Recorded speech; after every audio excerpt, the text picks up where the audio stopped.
बिस्मिल्लाहिर्रहमानिर्रहीम। तो दोस्तों, वादे के मुताबिक हाजिर हूँ ओलंपिक गेम्स की तारीख लेकर। फ्रांस के शहर पेरिस में ओलंपिक गेम्स शुरू हो गए हैं। यकीनन आप ओलंपिक से मुतल्लिक बहुत कुछ जानना चाहते हैं, तो कहीं मत जाइएगा।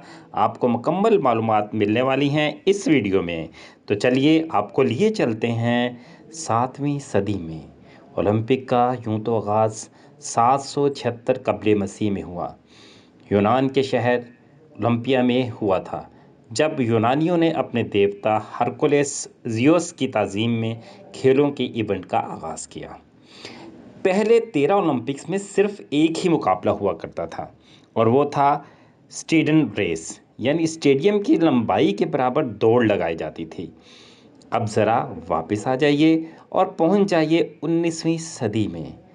पहले बाकायदा ओलंपिक गेम्स 1896 में यूनान के शहर एथेंस में हुए, और यूं दुनिया खेलों के इस बड़े इवेंट का आगाज़ हो गया।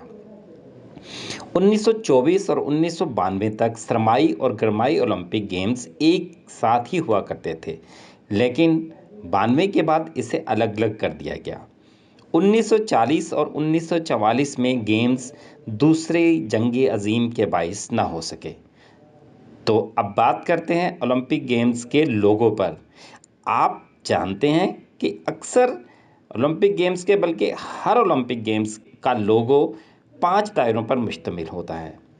ये 5 दायरे क्यों बने होते हैं? जी बिल्कुल, ऐसा ही है।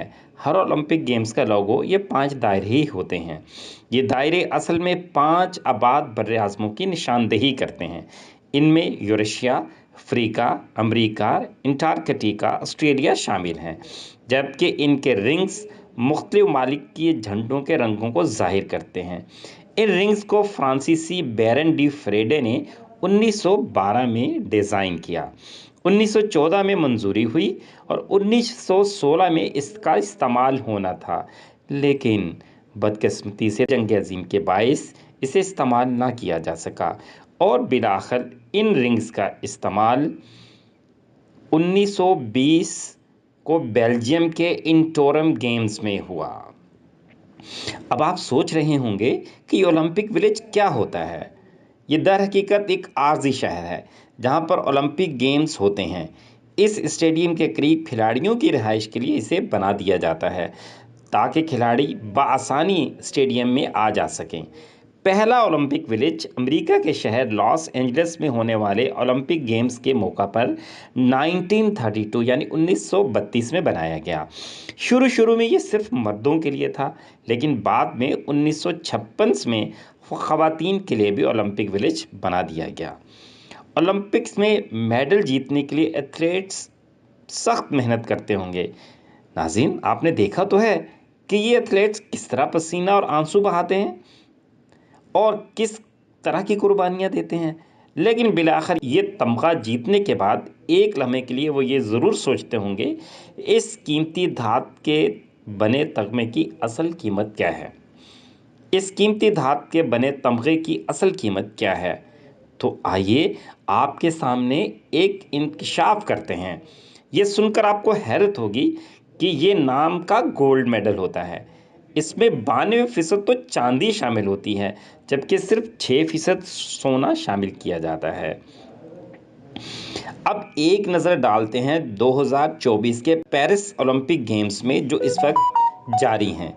इन गेम्स की इफ्तिताई तकरीब पेरिस के दरियाए सीन के खूबसूरत किनारे पर मुनक्किद की गई। 200 ममालिक के 10,500 एथलीट्स इस गेम्स में हिस्सा ले रहे हैं। 32 खेलों के 329 इवेंट्स होंगे। इन खेलों पर $9.5 अरब का खर्चा होगा। सिक्योरिटी पर 75,000 फौजी तैनात किए गए हैं। तो अब आप इंतज़ार कर रहे होंगे कि आखिर इन ओलंपिक गेम्स में पाकिस्तान की परफॉर्मेंस कैसी रही। तो आइए इस पर भी एक नज़र डाल लेते हैं। लेकिन ये सोचकर या ये सुनकर आपको यकीनन मायूसी होगी कि पाकिस्तान की इतनी बड़ी तारीख यानी में पाकिस्तान की परफॉर्मेंस भी बहुत अच्छी नहीं रही। पाकिस्तान ने 1948 से इन खेलों में हिस्सा लेना शुरू किया, लेकिन पाकिस्तान की कारकर्दगी मायूस कुन रही। इन खेलों में अगर हॉकी ना होता तो पाकिस्तान की झोली गोल्ड मेडल या दिगर मेडल से खाली ही रहती। पाकिस्तान ने अब तक 1948 से लेकर, यानी दूसरे लफ्ज़ों में हम कह सकते हैं कि 76 सालों में टोटल 10 मेडल्स जीते हैं, जिनमें 3 गोल्ड मेडल भी हैं। और दिलचस्प बात यह है कि वो तीनों गोल्ड मेडल हॉकी में जीते। 1960, 1968 और 1984 के गेम्स में पाकिस्तान ने तलाई तमगे अपने नाम किए। 3 चांदी के तमगे भी हॉकी में ही हासिल किए। अलबत्ता कांसी के 4 तमगे जीते हैं, जिनमें से 2 हॉकी में, 1 कश्तीरानी में और 1 बॉक्सिंग में। इस तरह 76 सालों में पाकिस्तान अब तक मजमूई तौर पर 10 तमगे ही अपने नाम कर सका। पेरिस ओलंपिक्स में पाकिस्तान के 7 खिलाड़ी मुख्तलिफ खेलों में हिस्सा लेंगे। इनमें एक नज़र डालते हैं। अरशद नदीम जेवलिन थ्रो में हिस्सा ले रहे हैं और ये पाकिस्तान की वाहिद उम्मीद है जो 32 साल बाद पाकिस्तान को कोई मेडल दिलवा सकती है। कशमाला तलत निशानाबाजी में, फ़ायज़ा रियाज दौड़ में, ग़ुलाम मुस्तफ़ा निशानाबाजी में, गुलफाम जोसेफ निशानाबाजी में, जहां आरा तैराकी में और मोहम्मद अहमद दुरानी भी तैराकी में पाकिस्तान की नुमाइंदगी करेंगे। नाज़रीन, ओलंपिक्स तो पेरिस में जारी हैं। इस ओलंपिक्स में मुख्तलिफ वाक़यात रूनुमा हो रहे हैं और ये वाक़यात जैसे जैसे रूनुमा होंगे हम आपको इससे आगाह करते रहेंगे। बहुत जल्द इसी ओलंपिक्स के चंद अहम वाक़यात की जो भी 3 दिन में हुए हैं, एक नई वीडियो लेकर मैं आपके साथ हाजिर हूँगा। मेरे चैनल को सब्सक्राइब कीजिए, शेयर कीजिए और लाइक कीजिए। Thank you.